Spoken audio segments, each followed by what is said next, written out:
Okay, ito yun guys. Gawa tayo ng pulburon. Isasangag muna natin ng ilang minuto. Pag nag-brown na yan, pwede na yan. Turn na at sa margarine na i-liquid muna natin kasi matigas. Okay, ito yon medyo brown na. Siguro mamaya-maya pwede na to. Okay, pwede na to. Pwede na to. Okay, palamagin muna natin to.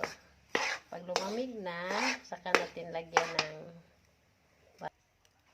okay, tutunawin muna natin yung butter. Saka margarine. Okay, tapos i-transfer ay lagyan natin ng asukal. At saka gatas. Milk.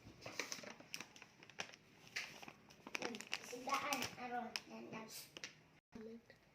Ihalo ng milk.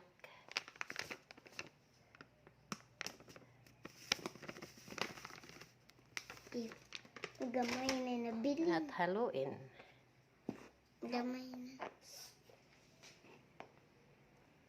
Ihaluin natin ng mabuti para mas masarap. Pag naglamig na yung butter, so pwede na nating ilagay. Okay, pwede nating ihalo yung butter. Ihalo na natin yung butter. Okay. Pagkatapos, na tayo.